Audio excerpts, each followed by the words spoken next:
आज मैं इधर था तो एक मन में बात आई कि साइबर थाने चल के देखते हैं कि वहाँ की स्थिति क्या है।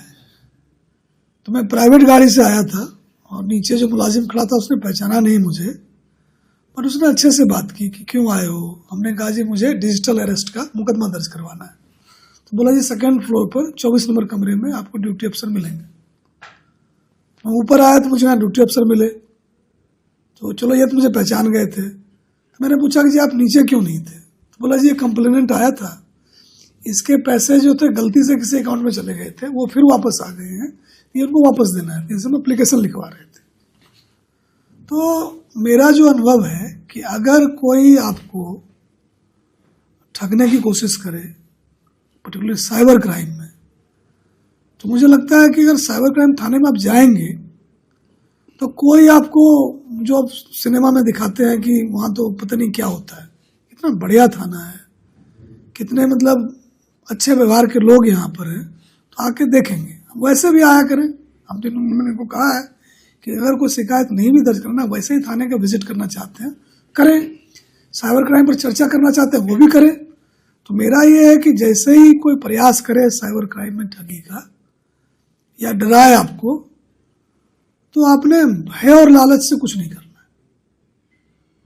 अगर खुद मन नहीं टिक रहा हो तो पूछ लेते 1930 पर फोन करके, उसको कहते कि देखो जी मुझे इस तरह से कह रहे हैं, आपको क्या लगता है, और उसकी बात पर भरोसा करें। तो ये मुझे लोगों को आपके माध्यम से कहना है।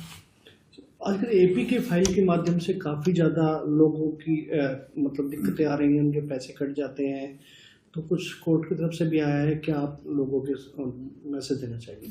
उसमें देखो क्लियरिटी है जी कि आईटी एक्ट जो इंफॉर्मेशन टेक्नोलॉजी एक्ट है उसमें भी क्लियर प्रावधान है कि अगर बैंक ने ड्यू डिलिजेंस नहीं किया और किसी के पैसे को नुकसान हो गया तो उसका नुकसान नहीं हुआ, बैंक का हुआ जी।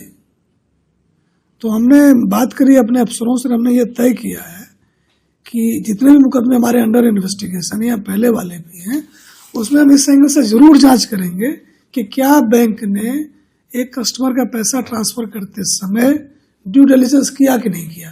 अब किसी ने एपीके फाइल भेज दिया जो एंड्रॉयड पैकेजिंग किट होती है, तो आपने क्लिक किया, आपको तो नहीं पता है, आपने क्लिक कर दिया, पैसे चले गए आपके अकाउंट से। तो बैंक के पास व्यवस्था तो होनी चाहिए कि जब क्लाइंट ने प्रोसेस नहीं किया इनिशिएट, हम क्यों पैसे पे कर रहे हैं। तो अब जो है जी आज के बाद से तो पक्का ही इसको बांध लो कि जो भी साइबर क्राइम का मुकदमा दर्ज होगा, जो भी शिकायत होगी, हम एक लाइन ऑफ इन्वेस्टिगेशन जरूर रखेंगे कि बैंक ने ड्यू डिलिजेंस किया था कि नहीं किया था। अगर नहीं किया था पैसे वो भरेंगे। यही बैंक एम्प्लॉय भी अब आपके रडार पे रहेंगे कि वो कितना? बैंक एम्प्लॉय तो देखो 52 को अंदर दे चुके हैं, पुलिस गुड़गांव पुलिस दे चुकी है। उसमें ना हम लोग देखो, अगर किसी के साथ ज्यादती हो रही है ना, हम किसी का लिहाज नहीं करते। आप कुछ भी रहो, बैंक के मैनेजर रहो, अंग्रेजी आती हिंदी आती, आप जानो जी। अगर आप क्रिमिनल से साझबाज हो, लोगों को पैसे लुटवाने में लगे हुए हो, हमारे लिए आप क्रिमिनल हो तो एक्शन ले रहे हैं। But at the same time ये जेल चला गया, पैसे कहीं और चले गए, कंप्लेनेंट को कुछ नहीं मिला ना, उसकी कोई गलती नहीं है। उसने तो बैंक में खाता खोला कि मेरे पैसे यहाँ सेफ है। अब वहाँ कौन उसको क्या कर रहा है, बैंक का काम है देखना उसको। अब जो हमारी प्राथमिकता है कि जो बैंक के लोग कनाइव कर रहे हैं, जो साजबाज है, उनके खिलाफ क्रिमिनल एक्शन तो होएगा। ये जो पैसे उसके हैं कस्टमर के, वो बैंक लाएंगे।